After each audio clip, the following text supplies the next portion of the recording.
galerinha, beleza? Professor William Mantegão aqui para o nosso último dia dos 10 temas mais cobrados nos últimos 5 anos do Enem, beleza?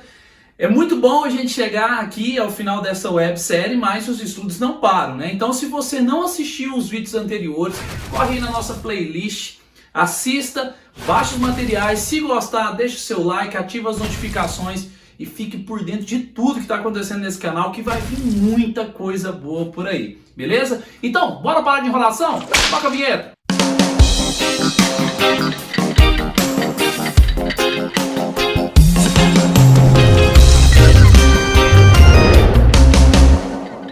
Galera, a aula de hoje é sobre cartografia. Mas, professor, esse é um tema recorrente?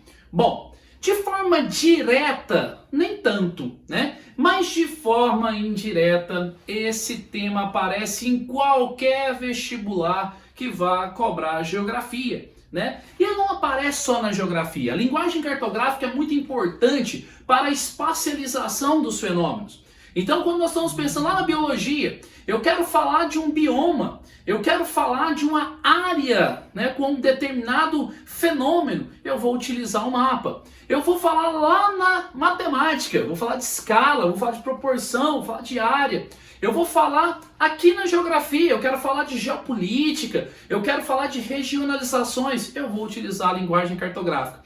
Então essa linguagem cartográfica é muito importante para você fazer a sua prova e ela aparece muito para você em todos os vestibulares, não só no Enem. O nosso foco aqui é Enem.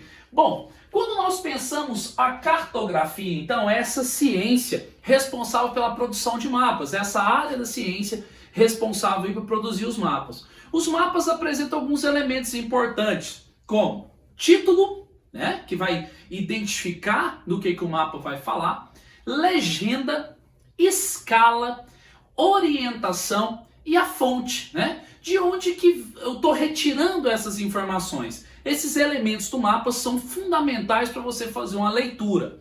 Bom, uma coisa muito bacana que a gente tem que entender é quando nós falamos de projeções cartográficas. O que são projeções cartográficas? São ferramentas matemáticas utilizadas para representar uma superfície esférica em um plano, né? Para promover a planificação. Por isso a gente traz a ideia de planisférios.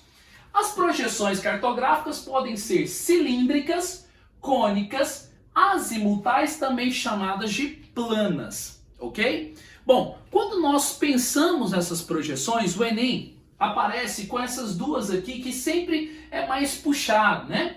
Mercator e Peters. Mercator é uma projeção lá no século XVI e é uma projeção conforme. Essa é uma característica das projeções. As projeções podem ser conformes, quando elas conservam as formas, ou elas podem ser equivalentes, quando elas conservam a proporção do tamanho real, ou elas podem ser equidistantes, quando elas vão preservar, né, as distâncias reais.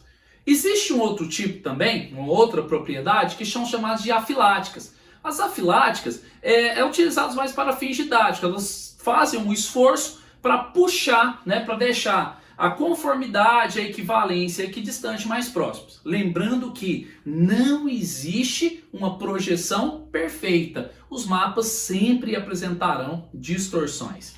Bom, essa aqui, Arnold Peters, lá no século XX, é uma projeção equivalente. Fica conhecida como projeção solidária, já que na projeção de Mercator, os países, né, os territórios no hemisfério norte se apresentam muito maiores que no hemisfério sul, dando aquela ideia de norte desenvolvido, sul subdesenvolvido, dando a ideia de poder da Europa perante os outros. Aqui já rompe com isso, trazendo a ideia então de igualdade, trazendo a ideia de quebra com essa visão eurocêntrica, beleza? Bom, quando nós pensamos dentro de um mapa, nós temos que trazer a ideia da orientação.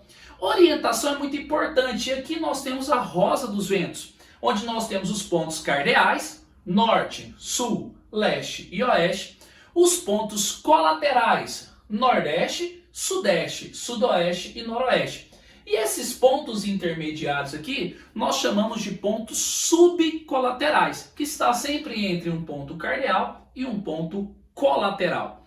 É importante entender que o Sol nasce no leste e se põe no oeste. E essa também é uma forma de se orientar. Então nós estamos falando de orientação a partir dos astros. Eu posso orientar pelo movimento do Sol ou pelas estrelas. No hemisfério sul, eu tenho a orientação pela estrela do Cruzeiro do Sul, a estrela de Magalhães. No hemisfério norte, eu tenho a orientação pela polar ou estrela d'alva. Beleza? Bom, pensar em cartografia, fuso horário. Professor, eu lembro disso na escola, né? Eu saía mal, era muito difícil. Cálculos complexos, né? Galera, fuso horário, 15 graus de longitude. Professor, por que 15 graus? Se nós pensarmos numa esfera, né, a Terra, ela vai ter aqui, ó. Lembrando que a Terra tem o formato geóide, não é perfeita, mas aqui nós estamos fazendo como se fosse essa esfera. 360 graus, o dia tem 24 horas. 360 dividido por 24, eu tenho 15 graus. 15 graus de longitude, eu tenho um fuso que é igual a 1 hora. Se eu desloco para leste, as horas aumentam. Se eu desloco para oeste, as horas diminuem. Isso vai ter a ver aqui com o movimento aparente do Sol. O Brasil apresenta 4 fusos horários, todos eles atrasados, ou seja, a oeste de Greenwich. Tudo bem? Bom, escalas. A escala é uma relação matemática entre as dimensões do objeto real e sua representação. Escala é proporção. Se liga nesse assunto para a prova de matemática do Enem. Sempre está lá. Então vamos lembrar que escala é o desenho sobre a realidade. E aí você pode trabalhar a partir dessa regrinha aqui, né? Você pode fazer os seus cálculos. Fiquem atentos a isso. E por último, para a gente fechar, nós temos as coordenadas geográficas. Coordenadas, posição de um ponto na superfície terrestre de acordo com a sua latitude e longitude.